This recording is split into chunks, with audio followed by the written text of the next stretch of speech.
Hello everyone, Iggy here and welcome to my YouTube channel. In this new video I would like to talk about the alternate picking, which is probably one of the most important guitar techniques. So if you are focused on playing modern electric guitar, of course you need a solid bass, and alternate picking is something that will help you to have this bass and to be able to play any kind of phrase that you want, and also being tight rhythmically speaking, which is also something very important. But at the same time, I do understand that developing alternate picking can be very challenging for anyone, basically, because you need to have a lot of focus and it needs a lot of time to be developed. You need hours and hours of exercise. The point is that you can make hours and hours of exercises, but if you don't have the right method, you're going to crash over a wall. So what I try to do with this video is to make you understand which is the right method to develop the alternate picking. So I'm going to stand down in detail what you have to do in order to minimize your movements and to develop your technique in a complete ergonomic and efficient way. And then we will move to another exercise that will help you to get better and to have this solid base I was talking about before. But guys, before starting this lesson, please don't forget to subscribe to this YouTube channel, and also you will find every new week the transcriptions of each new lesson on my Patreon page. By subscribing, you can have access to more materials that you won't see here in this YouTube channel. Why alternate picking is very important? We have to start by talking about the rhythm, and we have to imagine that whenever we play a rhythm that is 1, 2, 3, 4, okay, and we play any type of rhythm over this simple beat, okay, in 4/4, we have to imagine that for each 1, 2, 3, 4, we have an 1 and 2 and 3 and 4 and,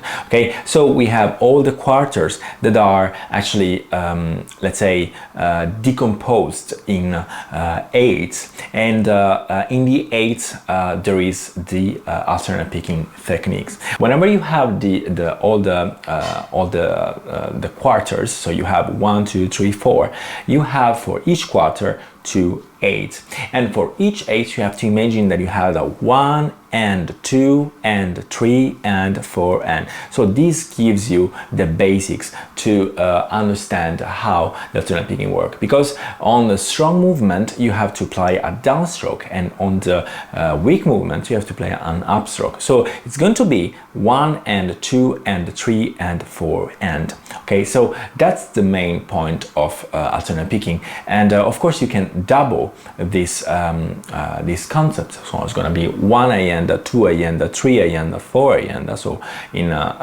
4 triplets, etc, etc. But the point is that you always start with the downstroke and then you develop it little by little. What we do right now is trying to understand how to play the right hand, how to position the right hand correctly. So when we talk about the right hand, the first concept that we have to understand is the economy of movement. So we have to actually take our wrist exactly on the bridge, okay, so not suspended, not crazy movements here around. This is Marty Friedman setting. You can also have it, but it's pretty bizarre. What I suggest you to do is to hold the pick more or less like this, like you are handling a little bell like this, and you can actually take your right hand closed or a bit open. I personally advise you to keep the right hand closed and to focus on the movements that you can obtain also only from the wrist, okay, so the wrist is here and this is your pivot point, and you move up and down, up and down. So don't do this, don't use your forearm, because you're going to break the economy of movements rule, let's say.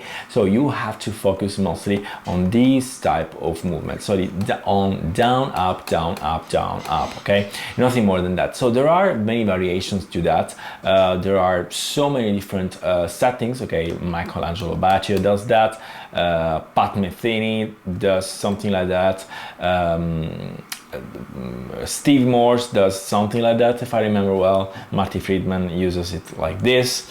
So there are so many different setups for the right hand, because everyone definitely goes accordingly to their personal needs. But in general, what I suggest you to do is using only your wrist and try to focus on the pick around the strings. Okay, so there are also variations of this technique. For example, this one is called circular picking. Someone is using it. Me personally, I don't like it, but this is also a possibility. So whenever you play up and down, you can use your thumb more or less in this direction. Me personally, I find it very uncomfortable, and what I try to do is mostly focus on the you know, the same technique that you can see you can see from Paul Gilbert or Guthrie Govan, for example, that for me are the two beasts considering this you know, picking in general. So try to stay focused only on maintaining the pick only around this line here. So don't do this, don't do this, unless you want to play a Steve Ray Vaughan type of stuff. So, but to play one single note at a time, you don't need to move along the string. So try to imagine this line that in this type of guitar is the same line that you can have on the center pickup, and to move like that. So when you go down, you move along this line, and when you go up, you move along this line. Okay, it's important to do not do this or this other strange movement. So always on the same line. So imagine that we do 1 2 3 4 1 2 3 4 1 2 3 4 1 2 3 4 1 2 3 4 1 2 3 4. We always follow this line. Okay, nothing more than that. And also whenever you play this movement here, your wrist stays on the bridge, okay, and your forearm doesn't move. Even if I play very fast you know, a very fast groups of notes, everything stays around the string. Okay, another little detail here that I want to give you is how the pick has to let's say move around the string. So personally speaking, I don't advise you to keep your pick like this, completely horizontal on the string. You have to make it a little bit slant, let's say around 20 degrees.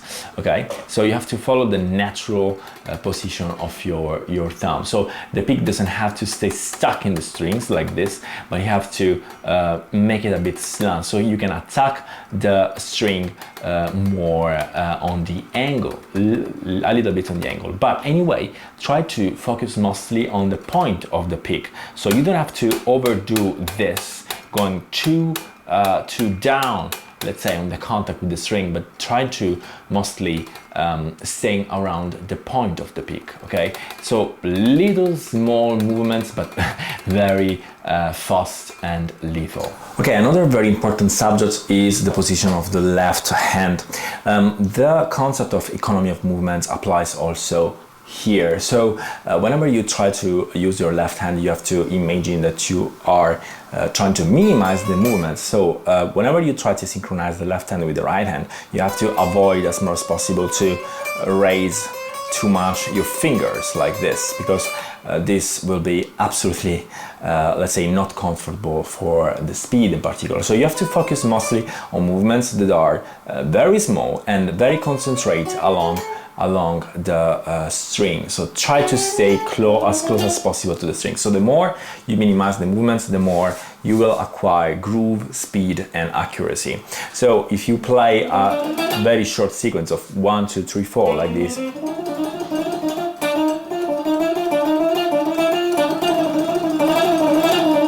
so you have to try to play around the string. Okay, so do not detach too much.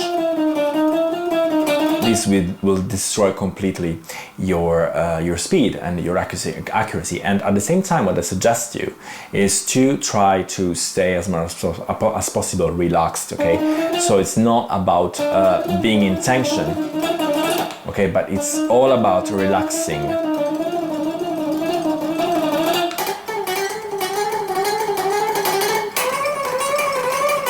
So it's all about relaxing and trying to minimize the movements.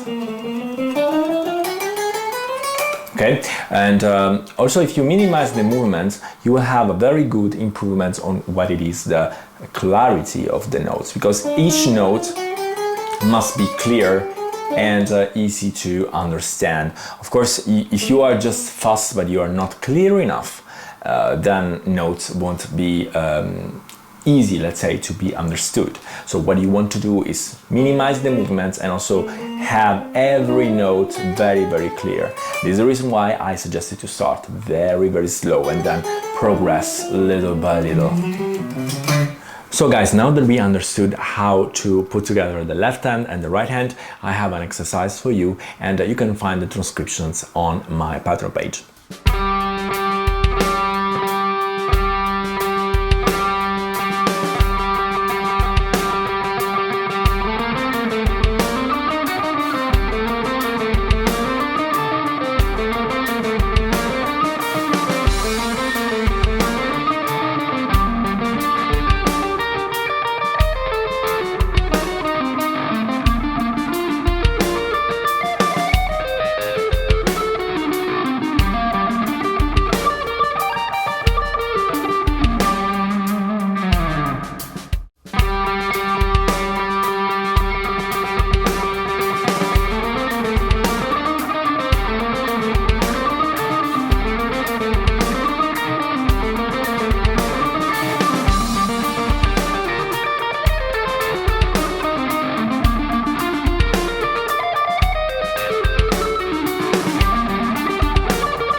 So guys, if you appreciated this lesson, please don't forget to subscribe to my YouTube channel and also to leave me a big thumb up. You can also add me on Instagram and on TikTok. I like to connect with you guys also there, and I will see you all next time.